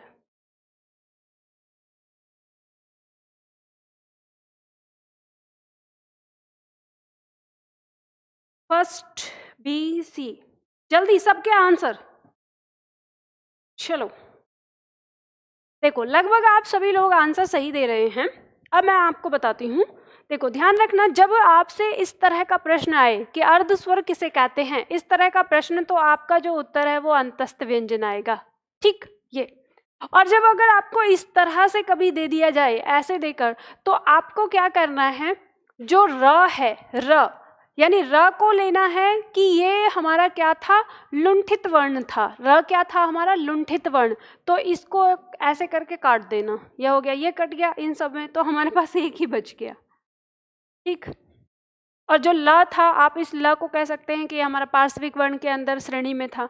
ठीक है, तो इस तरह से आपको उत्तर यहाँ मिल जाएगा। जब इस तरह की कंडीशन आए तो आप य और व को ही अर्ध स्वर के अंदर रखिएगा। ठीक, ये प्रश्न बना दिए हैं। पता है क्या है, मैंने देखा है अक्सर कि आयोग पर भी मुझे कभी कभी डाउट होता है, आयोग पर भी, कि मार्केट में लोगों ने प्रश्न बिना कुछ सोचे, बिना कुछ समझे, बिना देखे, बिना जाने ही प्रश्न बना दिए, अभ्यास सेट। और कभी कभी क्या है कि जो आयोग है वो मार्केट से ही बुक उठाता है और किसी भी प्रश्न को उठा लेता है। वो भी ये दिमाग नहीं लगाता। आयोग सोचता है कि जिसने ये बुक लिखी है उसने दिमाग लगाया होगा, और बुक वाला सोचता है अरे आयोग अपने आप दिमाग लगाएगा। और यही कारण है कि आपने देखा होगा कि पिछले 4-5 सालों में, 4-5 नहीं, कम से कम 6-7 साल की बात करो, कि पिछले 6-7 सालों में हर पेपर आपका अक्सर कोर्ट कचहरी के चक्कर में फंस जाता है। इसका ये बहुत बड़ा कारण है कि प्रश्न उत्तर, और कई बार आपने देखा होगा कि लगभग हर एग्ज़ाम में 4-5 क्वेश्चन ऐसे होते हैं जिनको गलत कह के हटा दिया जाता है। तो ये समस्या इसी वजह से आती है कि आयोग ध्यान नहीं देता। और आयोग कब ध्यान देता है, जब उसमें आंसर में प्रॉब्लम आती है कि भाई आंसर क्या लिखें, क्या हो, उस समय वो प्रश्न देखता है, प्रश्न पढ़ता है। तो ये सबसे बड़ा कारण होता है कि हमारे प्रश्न इस तरह से आ जाते हैं। तो आपको ध्यान रखना है, जब भी कभी ऐसे प्रश्न आपके सामने आए तो आपको थोड़ा दिमाग लगा के उसके आंसर को चुनना होगा। तो यहाँ पे अगर ऐसे देखा जाए तो हम र को बाहर नहीं कर सकते थे, अर्ध स्वर में आता ही है पूरा, लेकिन फिर भी हमने यहाँ पे किया, तो इसको रखा, क्योंकि हमने इन र को और ल को दूसरी ध्वनियों के आधार पर अलग कर दिया। जिस प्रकार से हमने मूल दीर्घ स्वर को दीर्घ स्वर मानकर और तब आंसर लगाया था, और बाकी और जो दीर्घ स्वर थे उनको हमने संयुक्त स्वर में मानकर उनको बाहर कर दिया था। तो इसी तरह से ये प्रश्न भी है हमारा, जिसे हम इस तरह से हल करेंगे। बात आ गई समझ में? ठीक है, चलो इसके बाद हम बात करते हैं ऊष्म संघर्षी की। नेक्स्ट हमारा आता है ऊष्म संघर्षी। ऊष्म संघर्षी हम किसको कहेंगे? और एक चीज़ ध्यान रखिएगा, अब यहाँ पे मैं आप लोगों की क्लास सोच रही हूँ कि थोड़ा सा समय बढ़ा दूँ, है ना, लगभग 1.5 घंटे की क्लास मैं लेना चाहती हूँ। तो होता क्या है कि 1 घंटे की क्लास लेने की वजह से ना हमारा बैच फिनिश होने में क्लास बढ़ जा रही है, करीब करीब 15 क्लास हमारी बढ़ जा रही हैं बैच फिनिश होने तक। तो मैं यही सोच रही हूँ कि और आपको अच्छे से पढ़ाने के लिए, ताकि आप अच्छे से पढ़ें, तो हम इस क्लास को 1.5 घंटे का समय लेके चलेंगे कि हम अपनी क्लास को लगभग 1.5 घंटे तक हम करेंगे, ठीक है। तो इसके लिए आप सभी लोग तैयार हैं, और आप मतलब ये जल्दी ख़त्म करने वाली चीज़ मत करिएगा कि क्लास जल्दी ख़त्म कर दो, ठीक। चलो तो हम आगे बढ़ते हैं। हमने यहाँ पे देखा ऊष्म व्यंजन, जिसको हम संघर्षी व्यंजन भी कहते हैं, ऊष्म व्यंजन या संघर्षी व्यंजन। अब इसमें आप समझिए कि किसे कहते हैं, तो जिन ध्वनियों के उच्चारण में हवा मुख के किसी स्थान पर रगड़ खाकर निकले तथा ऊष्मा उत्पन्न करे। देखो क्या होता है कि इन व्यंजनों के उच्चारण में जो हवा है वो रगड़ खा के निकलती है और ऊष्मा उत्पन्न करती है। तो ऊष्मा उत्पन्न करती है तो इसलिए इनका नाम ऊष्म व्यंजन भी रख दिया है, और रगड़ खा के निकलती है इसलिए संघर्षी व्यंजन भी कह दिया जाता है। इनको दोनों तरह के नाम दिए हुए हैं उसकी प्रकृति पर, उन्हें ऊष्म व्यंजन या संघर्षी व्यंजन कहते हैं। ये 4 होते हैं। अब ये 4 में हमारे कौन से हैं, देखो अब ये जो हमारे तीनों श हैं, इन तीनों श के साथ भी सेम कंडीशन होती है जैसे हमने पंचमाक्षर में देखी। तो अब मैं आपको यहाँ बताती हूँ, इनके उच्चारण में सबको प्रॉब्लम होती है लगभग। जैसे जैसे हमारी बोलियों में बटे हुई जगह हैं, हमारे स्थान परिवेश, इन सब का असर हमारे उच्चारण पर काफ़ी आता है। जैसे जिसकी जो बोली होती है वो अपनी बोली की एक टोन को लेकर रखता है। जैसे हम बात करें हरियाणा, तो हरियाणा की जो टोन है थोड़ी खड़ी है। लेकिन हम बात करें जैसे जो बिहार की तरफ अगर हम देखें तो बिहार की जो टोन है वो थोड़ा किसी भी चीज़ को खींच के बोलने वाली है, मतलब लंबा करके बोलने वाली है। ऐसे ही हर जगह की जो बोलियां हैं, हर जगह की बोलियों में उसकी हर इंसान की जो एक टोन है वो अलग हो जाती है।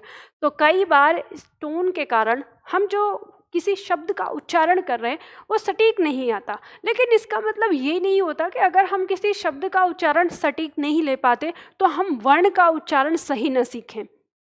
समझ रहे हैं ना। जैसे अक्सर आप मुझे देखेंगे, जैसे मैं अपनी बात करूं, मेरी जो बोली है वो खड़ी बोली है, और खड़ी बोली की एक अपनी अलग टोन है। उसके टोन में क्या होता है कि जो तीनों श हैं, इन तीनों श को स ही बोला जाता है, अलग अलग अंतर नहीं करते। तो वहाँ पे अब यही कारण है कि ये खड़ी बोली का अपना एक गुण है। तो कई बार ऐसा होता है कि जब हम उस चीज़ पर ध्यान रखकर उच्चारण करते हैं तो हम सही उच्चारण करते हैं। लेकिन अगर हमारा ध्यान नहीं है, हम फ्री हैं, तो हम अपनी टोन में आ जाते हैं। टोन में आने के कारण हमारा उच्चारण अलग हो जाता है। तो इसी तरह से आपको सीखना है, क्योंकि आपको सीखना है अपने उच्चारण के लिए, क्योंकि आपको सीखना है अपने एग्ज़ाम के लिए, क्योंकि आपको सीखना है अपने लिए। तो देखो यहाँ पे जो मैं चीज़ बता रही हूँ, आप मेरे उच्चारण के आधार पर मत जाइएगा कि अगर मैं कभी बोलते हुए जो हमारा तालु श है इसको अगर मैं स बोल देती हूँ तो आप इस वाले उच्चारण पे मत जाइएगा कि मैडम गलत बोल रही है। अगर मैडम गलत बोल रही है, मैडम की टोन है, वो मैडम की प्रॉब्लम है। लेकिन मैडम आपको सिखा तो सही रही है ना, मैडम आपको उच्चारण तो सही बता रही है ना कि इसका उच्चारण क्या आपको बोलना है। तो आपको फोकस उस चीज़ पे करना है। तो ध्यान दो, अब आपको यहाँ पे इनका उच्चारण कैसे सीखना है, इसमें काफ़ी सारे छात्रों को प्रॉब्लम होती है। अब मैं आपको एक बात बताती हूँ, इसमें प्रॉब्लम उच्चारण में होती है, इसमें प्रॉब्लम आपको लेखन में होती है। ना ही तो उच्चारण की कोई विधि है इनकी अलग, और ना ही इनकी लेखन की विधि है कि आप कैसे अंतर कर पाएंगे कि कौन से शब्द में कौन सा श हमें प्रयोग करना है। इसके कोई नियम नहीं है, कोई विधि नहीं है। तो फिर आप कैसे सीखेंगे? आप सीखेंगे केवल और केवल अभ्यास से। जितना ज़्यादा आप लेखन का अभ्यास करेंगे आपकी लेखनी ठीक हो जाएगी, जितना ज़्यादा आप मौखिक अभ्यास करेंगे आपका उच्चारण ठीक हो जाएगा। बात समझ गए? अब देखो यहाँ पे ध्यान देना है आपको, इन तीनों श का उच्चारण आपको कैसे करना है। देखो इन तीनों श का अगर हम एक ध्वनि मान लें कि ये स, ठीक है, हम ये स वाली ध्वनि को लेकर चलते हैं। अगर हम मान लें तो इसी ध्वनि का उच्चारण हमें उच्चारण स्थान के आधार पर करना है, उच्चारण स्थान के आधार पर। तो देखो सबसे पहले आप इस स का उच्चारण करो, लेकिन दंत से नहीं तालु से करना है। आपकी जीभ ना तालु के नीचे होनी चाहिए। श, तो आप बोलेंगे श, तो जैसे ही आप श बोलेंगे तो ये जो तालु का जो सही उच्चारण है वो अपने आप उच्चारित हो जाएगा। फिर दूसरा जो आपका मूर्धा श, तो मूर्धा श की हम बात करेंगे तो मूर्धा श का उच्चारण हमें मूर्धा से करना है। अब आप जैसे मूर्धा का उच्चारण क्या है, तो ट ठ ड को याद रखिए। तो आप एक बार ट ठ ड का अभ्यास करके देख लो भाई, ट ठ ड, आपकी जीभ जैसे मुड़ रही है, जहाँ जा रही है उसी जगह पे ले जाके आपको इस श का उच्चारण करना है। तो आप करेंगे यहाँ पे इसको श, तो जैसे ही श बोलेंगे अपने आप वो जो ध्वनि निकलती है श, वो अपने आप आ जाएगी। ठीक है, तो इसे अब इसके बाद ये सा आ गया, ये दंत से है, दांत से बोला जाएगा। ठीक है, तो दांत से बोला जाएगा तो आप आराम से बोल सकते हैं। अब इसको देखिए कैसे आप करेंगे, इसको बोलिए तालु श। तो जैसे ही याद रखने के लिए, जैसे ही आप बोलेंगे तालु श, तो जैसे ही तालु श कहेंगे तो आपको याद आ जाएगा कि इसका उच्चारण मुझे तालु से करना है। तो आप करेंगे तालु श। और ये मूर्धा श, तो जैसे ही आप मूर्धा बोलेंगे तो आप मूर्धा की जगह जीभ ले जाके बोलिएगा इसका उच्चारण मूर्धा श। ठीक है, उसी तरह से ये इसको याद रखना है दंत स, तो दंत स आपको याद आ जाएगा उच्चारण। तो इनका उच्चारण आपको ऐसे ही सीखना है, ये तालु श, ये मूर्धा श, ये दंत स। ठीक है, तीनों में उच्चारण आपको आसानी से पता चल जाएगा, अंतर भी पता चल जाएगा। और ये जो हमारा ह है, इस ह का उच्चारण स्थान है स्वर यंत्र यानी कंठ के भीतर से, तो इसको स्वर यंत्रीय वर्ग में भी रखा गया है। साथ ही साथ इस ह को काकल्य वर्ण भी कहा गया है। क्या कहा गया है? काकल्य वर्ण।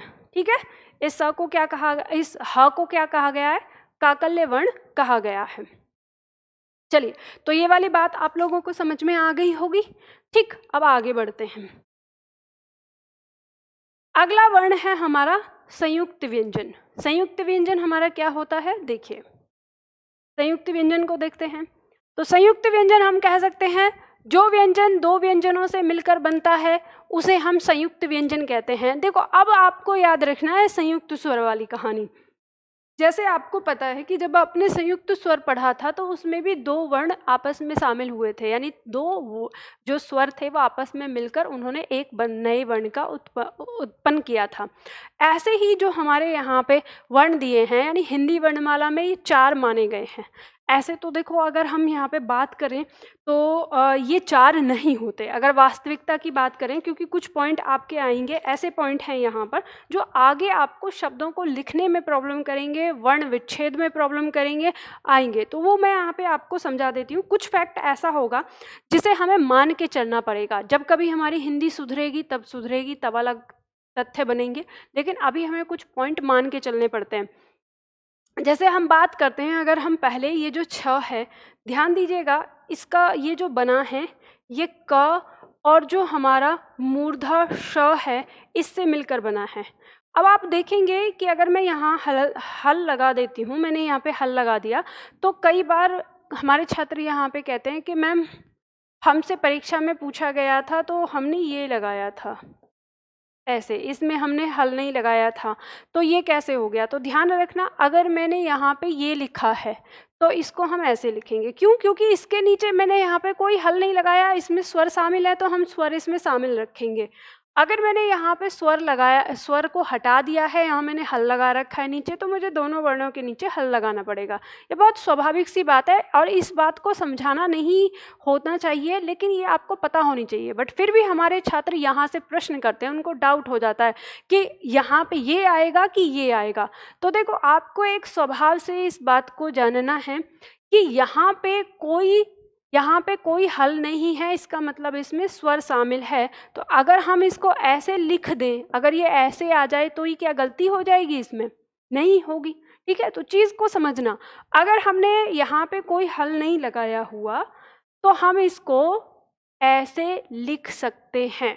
ठीक है, तो इसमें और इसमें कोई फर्क नहीं है। बस आपको ध्यान ये रखना है कि अगर ऊपर हल लगा है तो यहाँ हल होगा, अगर यहाँ हल नहीं लगा तो यहाँ हल नहीं लगाना। इससे आप पता कर सकते हैं। ठीक, अगर परीक्षा में कभी आए तो इस बात का फोकस करना, अगर यहाँ हल दिया है तो हल वाला खोजना पड़ेगा, और यहाँ हल नहीं दिया तो यहाँ बिना हल का ही आप इसको रखेंगे। ठीक, तो ये वाली बात आपको समझ में आ गई, और यही हिसाब किताब बाकी सबके साथ है। ठीक, क्योंकि मैं व्यंजन लिख रही थी, मैंने इसको नहीं रखा यहाँ पर। अब हम बात करेंगे इसकी, तो ये त्र जो है ये हमारा दो वर्णों से मिलके बना है, त और र, ठीक है। इसी तरह से हम इसकी बात करेंगे ग की, तो ये हमारा दो वर्णों से मिलके बना है, ज और पंचमा अक्षर इसका य, ठीक है, इससे मिलकर बना है। अब इसकी बात करें हम, तो ये श्र हमारा दो शब्दों से मिलकर बना है, दो वर्णों से, सॉरी शब्द नहीं वर्णों से, तो श और र, ठीक है, इनसे। तो ये हमारे संयुक्त व्यंजन कहलाते हैं। अब इसके साथ आपकी परीक्षा में यहाँ से प्रश्न क्या आता है वो समझिए। आपकी परीक्षा में यहाँ से प्रश्न आ जाता है कि ये वर्ण किन दो वर्णों से मिलकर बना है, तब आपको यहाँ पे ऐसे लिखना होगा। आपकी परीक्षा में प्रश्न आ जाता है कई बार वर्तनी शुद्धि के लिए आ जाता है, तो आपको इन बातों को समझनी है। अब अगर वास्तविकता से देखा जाए तो हमारे जो संयुक्त वर्ण हैं वो दो ही हैं बस। कौन से? एक छ और ग, क्योंकि इनका अस्तित्व कभी भी बदलता नहीं है, ये जैसे हैं ज्यों के त्यों ही प्रयोग होते हैं हर जगह। अब कई सारे छात्र ये कहते हैं वर्ण विच्छेद में हम इसको क श लिख सकते हैं क्या? तो नहीं, बिल्कुल नहीं लिखना कभी भी। जब कभी वर्ण विच्छेद करने को आए तो ध्यान रखना ये छ और ये ग, इन दोनों वर्णों को कभी भी अलग अलग करके मत लिखना। लेकिन ये जो हमारे दोनों है ना, त्र और श्र, ये कभी कभी हमारे अलग करके लिख दिए जाते हैं। इनको ऐसे ही लिखते हैं ना, त और र, और ये श और र, इस तरह से लिखे जाते हैं। लिख दिए जाते नहीं है बल्कि लिखे ही जाते हैं, ठीक। इसके साथ एक फैक्ट और आपको यहाँ पे बताती हूँ। आपने देखा होगा कि एक शब्द लिखा होता है श्रृंगार। ये श्रृंगार शब्द है, इसको गूगल हमेशा ऐसे लिखता है, गूगल हमेशा ऐसे लिखता है, ठीक है, तो ध्यान रखना। और सबसे बड़ी बात यह है कि हमारे आयोग ने भी ऐसे ही लेके प्रश्न लिख दिया, हमारे आयोग ने भी ऐसे ही प्रश्न दे दिया, फिर बाद में उस प्रश्न को काट दिया, निकाल दिया परीक्षा से, ठीक है। तो आपको इस बात को समझना है कि ऐसा क्यों है, क्या ऐसा नहीं हो सकता, ये हमेशा गलत क्यों होता है, ये वाली बात आपको समझा देती हूँ। फैक्ट केवल और केवल श्रृंगार की नहीं, अगर कहीं आपने श्रृंग भी लिखा हुआ देख लिया ना, श्रृंग, श्रृंग शब्द आता है, अगर इसमें भी यहाँ पे ऐसे लगा है तो ये भी गलत हो जाएगा। तो आपको कैसे पहचानना है ये चीज़, तो अब मैं आपके लिए इसमें ना आपको एक फैक्ट बताती हूँ। एक चीज़ आपको सीखनी है, जो आज सीख लेना, किताब तो कोई नहीं बताएगी, ये चीज़ मैं बता रही हूँ, किताब तो कोई नहीं बताएगी। कोई टीचर आपको बता सकता है, नहीं बता सकता, वो अलग बात है, पर किताब आपको नहीं बताएगी इस चीज़ को जो मैं बताने वाली हूँ। आपकी परीक्षा में प्रश्न भी आता है इससे। परीक्षा ने प्रश्न पूछा कि निम्न में से, यानी व्यंजन में से या निम्न में से वह कौन सा वर्ण है जिसमें री की मात्रा का प्रयोग नहीं होता। आप बताएंगे, आप लोग बताइए, पूरे हिंदी वर्णमाला में वह कौन सा व्यंजन है जिसमें री की मात्रा का प्रयोग नहीं होता। परीक्षा में प्रश्न आया है, ये जल्दी से बताइए फटाफट से, आप सभी को ये बात बतानी है मुझे। मैं इंतजार कर रही हूँ आपके प्रश्न का, आपके उत्तर का, सॉरी प्रश्न का नहीं, आपके उत्तर का इंतजार कर रही हूँ। मैं फिर से प्रश्न को दोहराती हूँ। मैंने आपसे कहा, पूछा है कि री, जो री है हमारा वर्ण, उसकी मात्रा हमारे व्यंजन के किस व्यंजन में नहीं लगती है। कौन सा ऐसा व्यंजन है हमारी हिंदी वर्णमाला के अंदर जिसके अंदर ऋषि, यानी र ऋषि जिसे आप बोलते हो, री वर्ण की मात्रा का प्रयोग नहीं होता। मतलब ये इस मात्रा का, ये जो है, आपने देखा हमने क के साथ तो लगाया था, क के साथ हम लिख रहे थे इसको। जल्दी से बताइए फटाफट, कोई नहीं जवाब दे रहा, पूरी क्लास शांत है। चलो मैं आपको बताती हूँ, यहाँ पर ध्यान रखना, वो वर्ण होता है र। कभी भी आप इस र के नीचे इस तरह से इस मात्रा का प्रयोग नहीं करते हैं, ठीक है, इस मात्रा का प्रयोग नहीं करते हैं र के साथ, क्योंकि अगर आप इसको करेंगे तो आप उच्चारण क्या देंगे, री, क्या उच्चारण लेंगे इसका। जैसे आपको पता है, ये हो गया र, ये हो गया रा, ये हो गया री, ये हो गया री, ये हो गया, यहाँ पे हम बात करते हैं, ये हो गया रू और ये हो गया रू। तो आप इसको ऐसे प्रयोग नहीं करते, ये गलत है। यानी री की मात्रा का प्रयोग र के साथ नहीं होता, क्योंकि इस स्वर का उच्चारण और इस व्यंजन का उच्चारण एक ही है। तो एक ही उच्चारण होने की वजह से इसका उच्चारण इसके साथ नहीं होता, ये मात्रा हमें नहीं लगाई जाती। अब देखो यहाँ पर, तो फिर ये वाली बात हमें समझ में आ गई। तो आपको ये पता है कि ये जो वर्ण है ये किससे मिलके बना है, तो ये बना तालु श और र से मिलकर। तो अब ये बताइए कि अगर हम इसके साथ ये लिखते हैं तो ये क्या हो जाएगा, ये हो जाएगा तालु श, ये हो गया र, और इसके बाद यहाँ पे री की मात्रा। आप खुद बताइए, इसके साथ इसका प्रयोग जब होता ही नहीं है तो ये कैसे हो जाएगा, समझ गए ना। तो याद रख लीजिएगा जीवन में कि इसका प्रयोग इस तरह से, यानी र के बाद री की मात्रा का प्रयोग नहीं होता। इसलिए कभी भी जब भी आप जैसे लिखेंगे श्रृंगार, तो श्रृंगार में ये जो होता है इसका क्या मतलब होता है, इसको अगर आप वर्ण विच्छेद करेंगे तो इसका मतलब होता है तालु श के बाद री की मात्रा का प्रयोग। ठीक है, तालु श के बाद री की मात्रा का प्रयोग, यहाँ पे पंचमाक्षर आ जाएगा। ये हमारा ये बिंदी जो है पंचमाक्षर है, किसकी, क वर्ग की। अब क वर्ग का पंचमाक्षर हमको कैसे पता चलेगा मैम, आपने तो बिंदी को इसमें बदल दिया। तो ध्यान रखिए, वर्तनी जब हम पढ़ेंगे आज से तीसरी क्लास में, तो मैं वहाँ पे आपको इस बारे में समझाऊंगी। ठीक है, तो जब हम इसको ऐसे लिखेंगे, ये हो गया हमारा ग, इसका स्वर हो गया आ, फिर हो गया र, र का स्वर हो गया अ। तो इस तरह से इसका वर्ण विच्छेद होगा, ये बात ध्यान रखिए। तो इसीलिए जब भी कभी आप देखो कि ये श्रृंगार ऐसे लिखा है, आंख बंद करके काट देना उसको, समझ गए, आंख बंद करके काट देना। ठीक है, अब इसके साथ ही साथ जैसे मान लो यही चीज जो आपका ये त्र है, कभी भी इस त्र के साथ ऐसी कंडीशन नहीं आएगी। ये भी बात समझ लीजिएगा, क्योंकि ये भी आपको पता है ये त के बाद र है, तो र के बाद री नहीं आएगा। ठीक है, इसमें ये भी अब आपको ये पता चलता है कि इस री की मात्रा का प्रयोग हमारे जो व्यंजन हैं उनमें सबसे पहले हम लिखेंगे र के साथ नहीं होगा, और इस र के ही सहयोग से बनने वाले वर्ण एक ये और एक ये, इनके साथ नहीं होगा।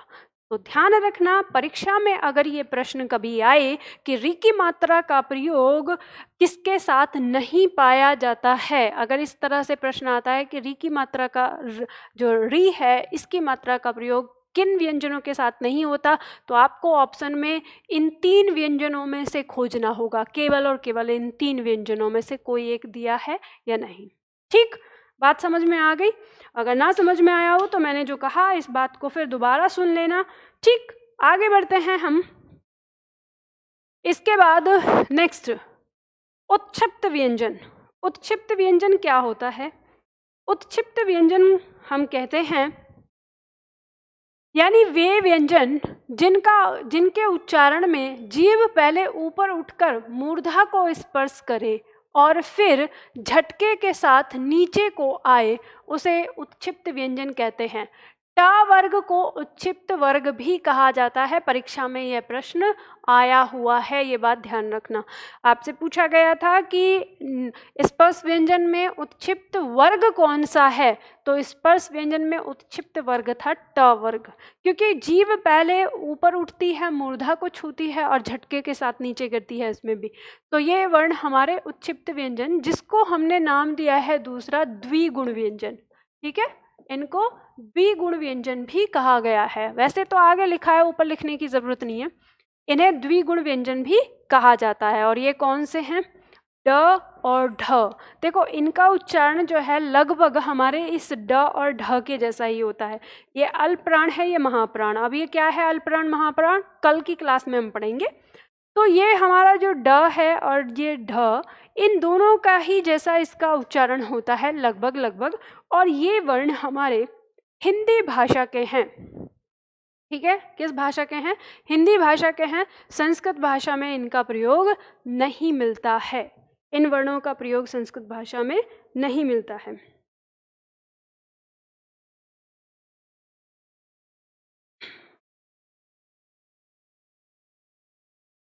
चलो देखो, तो ये बात आपको यहाँ पे समझ में आई।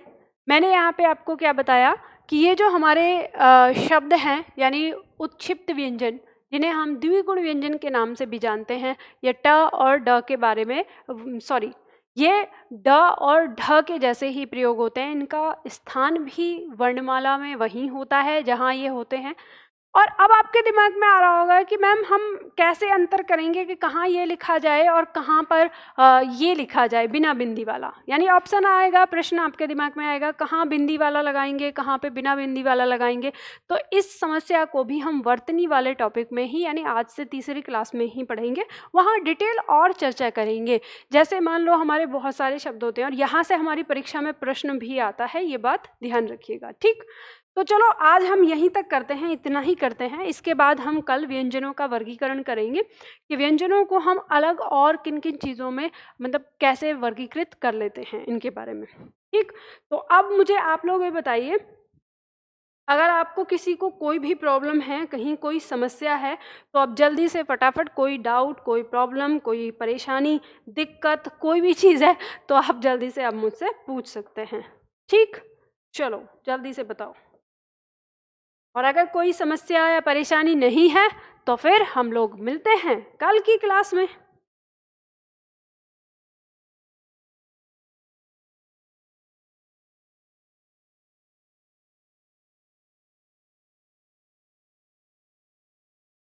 मैम सुपर टेट के बारे में बता दो प्लीज़। सुपर टेट के बारे में आप क्या जानना चाहते हैं? सुपर टेट में आपके जो परीक्षा है, अगर उसमें हिंदी के प्रश्न आते हैं तो हिंदी के प्रश्न के बारे में परीक्षा आप दीजिए। मैंने अभी सुपर टेट के बारे में नहीं देखा है कि सुपर टेट है क्या। ठीक है, मतलब उसमें आपका यानी सिलेबस क्या है वो मैंने अभी देखा नहीं है। मैं एक बार देख लेती हूँ आज, उसके बाद में ही कुछ बताऊंगी आपको। ठीक,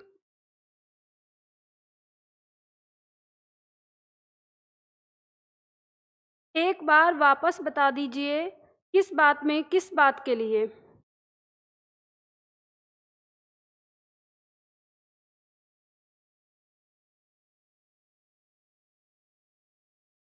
बिहार एसआई के बारे में बता दीजिए। बिहार एसआई के बारे में आप क्या जानना चाहते हैं? देखो, आपको मैं बताती हूँ, ये एग्ज़ाम के बारे में मुझसे पूछने की आवश्यकता नहीं है। जो काम आपका है वो काम आप टीचर के ऊपर क्यों थोपते हो? मैं आपको सच बता रही हूँ, क्या काम है आपका? आपका ये, अगर आप बिहार एसआई देना चाहते हैं, आप यूपी एसआई देना चाहते हैं, आप एमपी एसआई देना चाहते हैं, मैंने आपको अपना सिलेबस दिया है कि हिंदी का सिलेबस क्या है। आप उसका नोटिफिकेशन देखिए, जो भी आप जिस भी एग्ज़ाम की तैयारी कर रहे हैं, नोटिफिकेशन में ये देखिए कि ये हमसे किस किस के बारे में पूछेगा, प्रश्न हमसे क्या क्या करने वाला है। आप वहाँ पर अपना सब्जेक्ट देखिए कि आप, अगर उसने दे दिया सामान्य हिंदी से 10 क्वेश्चन पूछूंगा, तो अब उसने एक जगह ये भी दिया होगा कि सामान्य हिंदी में कौन कौन से टॉपिक वो पूछेगा। अगर वो सामान्य हिंदी के वो टॉपिक आपको नहीं बताता है कि कौन कौन से पूछूंगा, तो सिर्फ सीधा सिंपल बस ऐसे ही बताता है कि सामान्य हिंदी, तो आप समझ लीजिए कि जितना मैं पढ़ा रही हूँ फिर वो सारा आएगा। अगर वो टॉपिक बताता है तो फिर आप अपने पाठ्यक्रम में जाके टॉपिक मेल करिए कि हमें हमारे एग्ज़ाम में ये चीज़ पूछी जाएगी, ये चीज़ मैम बताएंगी, मतलब इनके सिलेबस में है या नहीं, तो उससे आपको पता चल जाएगा। ठीक है,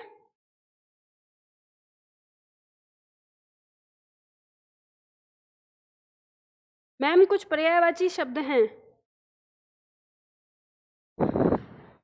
क्या करना है पर्यायवाची शब्द का? पढ़ाओ पढ़ो, मैं भी आप लोगों को कुछ करवाऊंगी आगे। संयुक्त स्वर बता दीजिए मैम। संयुक्त स्वर में इसमें क्या बताना है दोबारा? मैंने आपको बताया तो था इसमें। संयुक्त स्वर आपको इस सिंपल इतना देखना है किस किस वर्ण से मिलके बना है। ये वर्ण आपका मिलके बना है क और मूर्धा श से। ठीक है, ये वर्ण मिलके बना है आपका त और र से। ठीक है, ये वर्ण मिलके बना है आपका ज और य से। ठीक है, और ये वर्ण मिलके बना है आपका तालु श और र से। और क्या है इसमें? बस ये आपको याद रखना है, इसमें कुछ और समझाने वाली बात नहीं है। आपको इतना याद रखना है कि ये वर्ण इसीलिए संयुक्त वर्ण कहे गए हैं। जो यहाँ पे दिया है हिंदी वर्णमाला में ये 4 होते हैं, ये वाली बात रटनी है। छ इनसे मिलके बना है, ये रटना है। ग इनसे मिलके बना है, ये रटना है। त्र इनसे मिलके बना है, ये रटना है, रटना नहीं ध्यान में रखना है। और श्र इनसे मिलके बना है, ये ध्यान में रखना है। इतना आपको ध्यान में रखना है।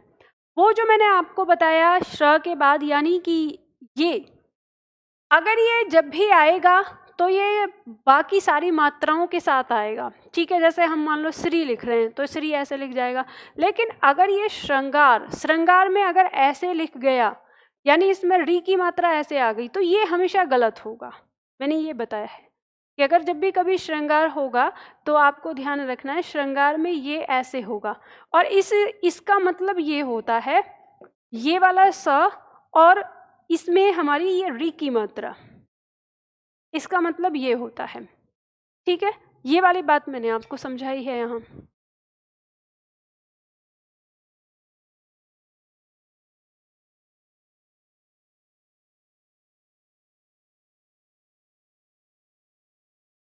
उच्चारण से दंत नहीं है यहाँ पे। अच्छा, ये प्रश्न है, उच्चारण से दंत नहीं है त न द ट।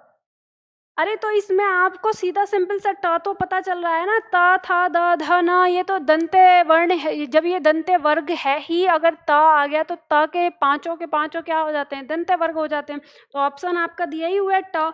ट आपने क्या पढ़ा है, मूर्धा में पढ़ा है। ये इसमें ऐसा कौन सा सवाल था ऐसा कि जो आपको लिख कर पूछने वाली बात हुई। हाँ, अब तो इतना सब कुछ पढ़ने के बाद आपको अपने आप पता चल जाना चाहिए और कॉन्फिडेंस भी आना चाहिए। उच्छिप्त व्यंजन में ड ढ यह भी होता है क्या मैम?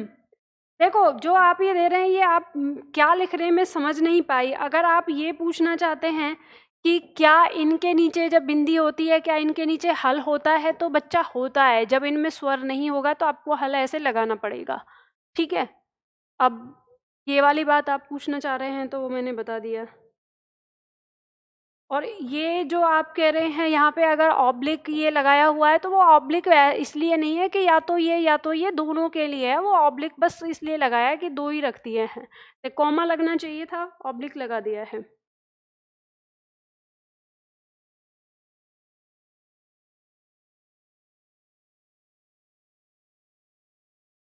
मुझे लगता है सौरभ यादव आप कहीं भटक गए हैं। आप कह रहे हैं जैसे आकाश, अंबर, वस्त्र, अंबर, मोर, सारंग, सर्प, सारंग और भी बहुत।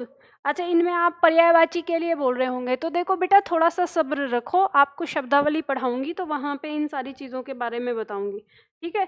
कुछ शब्द हमारे क्या होते हैं, कुछ ऐसे शब्द होते हैं जो अनेकार्थक शब्द के नाम से जाने जाते हैं। अनेकार्थक, अनेकार्थक का मतलब होता है अनेक अर्थ रखने वाले शब्द। तो जैसे ये सारंग और ये अंबर, ये दोनों अनेकार्थक शब्द हैं।